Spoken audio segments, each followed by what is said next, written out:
langsung soalnya. Jadi mengurangi ketampanan kami jadinya. Makin tampan loh kali 2. Enggak kok. Teman. Teman. Weh. Mau dikit balut. Boleh nggak ngerasain dikit kuminya? Boleh ya? Iya. Boleh. Oke, boleh ya? Boleh ya? Oh, apa yang nggak Gini, boleh? nih. Langsung kursi aja. Titik air mata dan senyum kehancuran.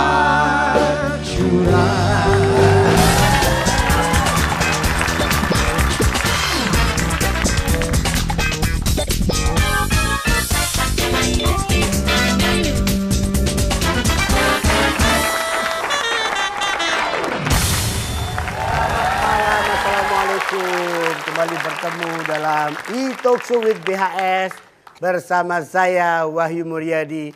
Or you can call me Om Y.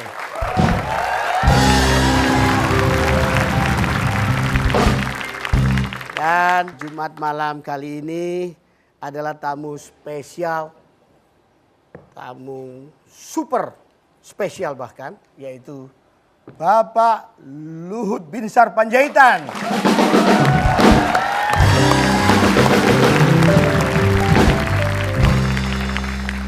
Beliau adalah Jenderal Purnawirawan yang sekarang menjadi Menteri Koordinator Maritim. Oke, Pak Luhut Panjaitan, kita ajak ngobrol-ngobrol di kursi spesial kita. Silakan Pak Luhut. Silakan Pak.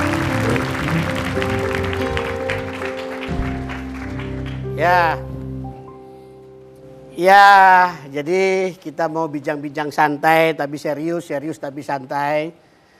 Pembicaranya Pak menggelitik tapi juga menggigit gitu kan. Boleh dong ya agak kritis sedikit ya? Boleh ya? Ya. Nah, Pak Luhut ini ya kita tahulah beliau sekarang boleh dibilang tangan kanan Presiden Jokowi. Dulu di zaman kabinet Jokowi itu pernah menjadi Kepala Staf Presiden, pernah menjadi Menko Polhukam, dan sekarang Menko Maritim. Apa benar Pak Luhut ini menteri segala bidang Pak Luhut ya? Ya enggak Betul juga nggak, Pak? lah. Hah? Enggak juga lah. Ya presiden butuh saya di situ ya ditaruh. Ya udah. Gitu ya? Ya. Tapi Pak Luhut ya, dari Menko Polhukam, Kepala Staf Presiden, Menko Mar, sebenarnya kalau suruh milih seneng yang mana Pak Luhut?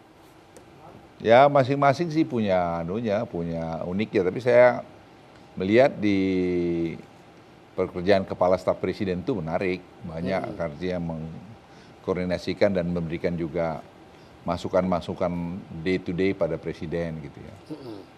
Kalau di Polhukam ini kan menyangkut masalah-masalah security, masalah hukum. Itu juga kan banyak sekali di kita, keamanan, seperti waktu Poso misalnya. Iya. Kalau sekarang Menko Maritim ini kita selama ini lupakan bahwa Indonesia itu 70% laut. Kita tidak pernah perhatikan, baru Presiden Jokowi perhatikan ini setelah Juanda dulu, Bung Karno sebenarnya eranya yang pernah bicara soal laut. Iya kan saya dengar juga Presiden berkali-kali ingin mencanangkan sebagai poros maritim dunia gitu ya. Itu gimana caranya? Ya memang kalau waktu kami dulu di tentara masih saya muda gitu. Memang posisi silang kita sebut Indonesia ini. Karena di antara dua lautan besar itu Pasifik dan India, dan di antara benua besar juga. Jadi lalu lintas kapal misalnya yang lewat Selat Malaka, Selat Natuna kan besar, belum lagi tadi Alki, kita ada 3 Alki itu. Jadi jalur laut yang tidak kita pernah bayangkan betapa pentingnya Indonesia. Jadi siapapun yang bikin kegiatan pasti ada berimplikasi pada kita. Nah selama ini kita tidak punya kemampuan untuk mengontrol itu atau mengawasin itu. Sehingga orang cuek aja gitu. Iya kita nggak punya kemampuan tuh karena apa ya? Karena political will apa karena nggak ada duitnya, nggak bisa budget untuk kombinasi pengamanan lah gitu? dua-dua Ya. itu saya pikir. Tapi sekarang Presiden kita udah mulai, misalnya kita udah mulai masang pengen sensor untuk laut di misalnya di mana selat Jawa Sumatera ini Selat Sunda. Kita juga pengen melihat apakah kapal selam nuklir dari negara-negara adidaya itu lewat situ masa kita nggak tahu? Iya. Ya, kita harus tahu kan. Nah, jadi ternyata anak-anak Indonesia juga yang buat sensor itu, mereka ada kerja di Jepang, di mana. Nah sekarang kita melihat, dan Presiden ingin TNI itu makin kuat. Jadi kedaulatan kita di laut itu tidak boleh kalah. Gitu. Iya Pak, jadi karena banyaknya urusan itu dan orang kemudian menganggap Pak Luhut ini the real presiden gitu, betul nggak Pak? Ya enggak lah, Enggak ya? Presidennya Pak Joko Widodo lah. Oh iya. Itu jadi, kan beliau saya kira saya lihat begini ya, Pak Presiden Joko Widodo itu menurut saya satu orang figur yang mampu memberikan ketauladanan, yang kita juga butuh sekali. Jadi presiden itu, pemimpin itu harus bisa memberikan ketauladanan dalam bersikap, bertindak, berperilaku gitu. Sempurna ya tidaklah, mesti banyak kurang sana sini. Tapi ya Pak Joko Widodo itu memiliki semua aspek dari itu. Kami di tentara itu ada disebut dulu waktu di Akademi Militer itu tanggap tanggon tringginas. Tanggap tanggon tringginas itu artinya masalah kecerdasan, dipelihara dengan bagus, masalah hati, tanggap artinya tangguh. Jadi punya integritas, punya karakter. Karakter itu penting loh Mas Bayu. iya betul. Ya. Yang ketiga tadi sehat. Sehat itu bukan hanya sehat fisik, tapi mentally juga sehat gitu. Itu jernih melihatnya gitu. Nah, kombinasi itu saya lihat ada di Pak Jokowi. Dia tidak berbisnis, beliau kan ada bisnis di pemerintahan. Iya. Anaknya begitu, ibunya begitu.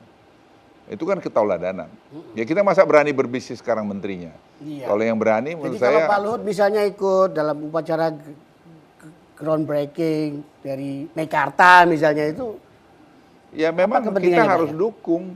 Dia investasi 273 triliun, masa kita nggak dukung? Lah orang bilang, waduh Pak Luhut, saya ngapain? Saya udah selesai dengan diri saya kok.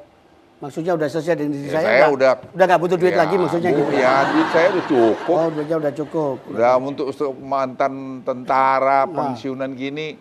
At the end, how much do you need sih? Berapa Anda mau?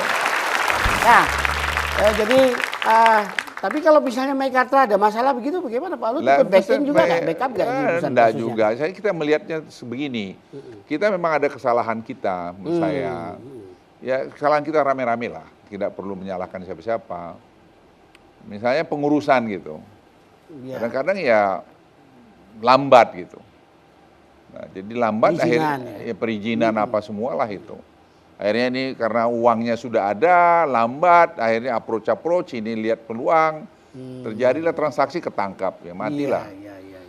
Tapi sebenarnya harus jembatanin kan, tidak boleh. Nah kemudian sekarang kita buat pola baru sambil menunggu online single submission ini. Online single submission itu artinya semua izin-izin itu sekarang dipadukan dalam satu sistem. Jadi orang cukup dengan online saja. Iya. Sebenarnya kalau online single submission ini selesai, saya kira akan mengurangi banyak korupsi tangkap tangan tadi. Oke, baik. Terima kasih Pak Luhut. Kita jangan kemana-mana dulu. Kita lanjutkan setelah yang satu ini.